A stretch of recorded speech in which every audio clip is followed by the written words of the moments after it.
কোচবিহার রাজবাড়ি, যা কোচবিহার প্যালেস নামেও পরিচিত, একসময় রাজকীয় শাসনের এক অনন্য নিদর্শন।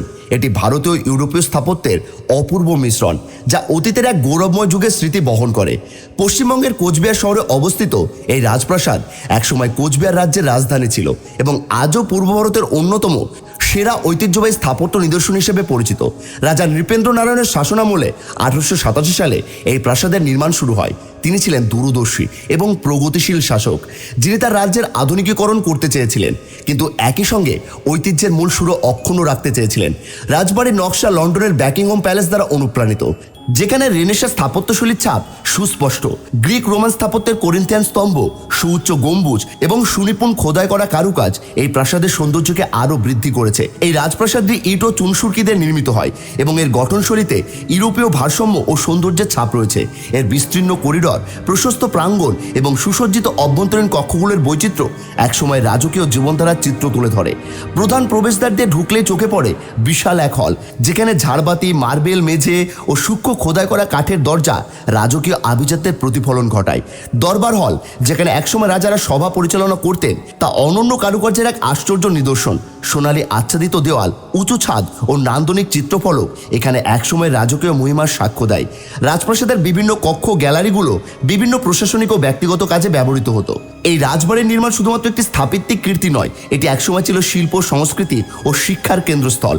কোচবিহারের রাজারা শিক্ষা ব্যবস্থার উন্নয়নে গুরুত্বপূর্ণ ভূমিকা রেখেছিলেন।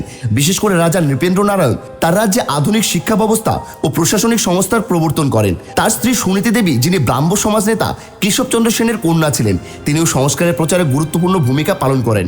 এই পরিবার রাজ্যের উন্নয়নের পাশাপাশি ঐতিহ্যগত আধুনিক সংস্কৃতির মিশ্রণ ঘটিয়েছিল। রাজবাড়ির চারপাশে রয়েছে সুসজ্জিত উদ্যান এবং প্রশস্ত লন, যা প্রাসাদের সৌন্দর্যকে আরও বাড়িয়ে তোলে। এছাড়াও রাজবাড়ি প্রাঙ্গণে বেশ কিছু মন্দির ও অন্যান্য স্থাপত্য রয়েছে, যা ঐতিহাসিক গুরুত্ব বহন করে। এর মধ্যে মদনমোহন মন্দির অন্যতম, যা ধর্মপ্রাণ মানুষ ও পর্যটকদের জন্য বিশেষ আকর্ষণের কেন্দ্র। ইউরোপীয় স্থাপত্যের সঙ্গে ভারতীয় ধর্মীয় স্থাপত্যের মেলবন্ধন কোচবিহার রাজ্যের স্বকীয় সাংস্কৃতিক পরিচয়ের প্রতিফলন ঘটায়। কোচ রাজবংশের ইতিহাস বেশ প্রাচীন ও সমৃদ্ধ। 1600 শতকে কোচ রাজারা শক্তিশালী সামরিক ও প্রশাসনিক দক্ষতা দেখিয়ে নিজেদের রাজ্যকে সুসংহত করেছিলেন। মুঘল, ব্রিটিশ ও আশপাশের অন্যান্য রাজ্যের সঙ্গে জোট গঠন করে তারা দীর্ঘ সময় ধরে স্বাধীনতা বজায় রেখেছিলেন।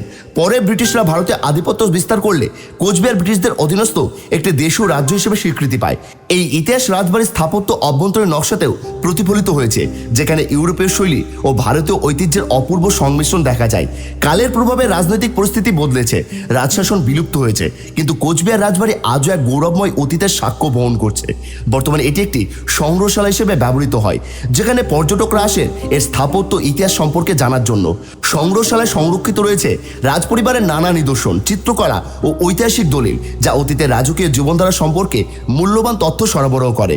তবে অন্যান্য ঐতিহাসিক স্থাপনার মতো এই রাজবাড়ি কিছু চ্যালেঞ্জের মুখোমুখি হয়েছে, যেমন পরিবেশগত ক্ষতি, রক্ষণাবেক্ষণের অভাব এবং সংরক্ষণে অবহেলা। তবে সম্প্রতি স্থাপত্যের সুরক্ষার জন্য বিভিন্ন উদ্যোগ নেওয়া হয়েছে, যাতে ভবিষ্যৎ প্রজন্ম এই ঐতিহ্যকে দেখতে ও অনুভব করতে পারে। রাজপরিবারের দৈনন্দিন জীবন ছিল আড়ম্বরপূর্ণ, কিন্তু এর সঙ্গে ছিল সুশৃঙ্খল প্রশাসনিক ব্যবস্থা। রাজবাড়ির অন্দরমহলে বসবাস করতেন রানীরা, রাজকুমার ও রাজকন্যারা, যাদের জন্য ছিল বিশেষ কক্ষ, ব্যক্তিগত উদ্যান ও সঙ্গীত সভা। কোচবিহারের রাজারা শিল্প সঙ্গীতের পৃষ্ঠপোষক ছিলেন, তাই প্রাসাদে নিয়মিত শাস্ত্রীয় সঙ্গীত, নৃত্য ও নাটকের আসর বসত। ব্রিটিশ শাসনের সময় রাজপরিবার ইউরোপীয় রীতি গ্রহণ করলেও তারা ভারতীয় ঐতিহ্যকে ভুলে যায়নি। তাদের পোশাক পরিচ্ছদ, খাদ্যাভ্যাস এবং আচার অনুষ্ঠান ছিল এক অনন্য মিশ্রণ।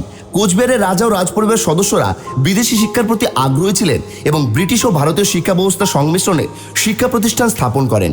রাজাদের উদ্যোগে নির্মিত হয় পাঠাগার ও গবেষণা কেন্দ্র, আজও তাদের বিদ্যানুরাগের সাক্ষ্য বহন করেন। আজ এই প্রাসাদ পরিদর্শন করলে মনে হয় যেন সময় পিছিয়ে গেছে। রাজকীয় প্রাঙ্গণের প্রতিটি কোণ যেন অতীতের গল্প বলে।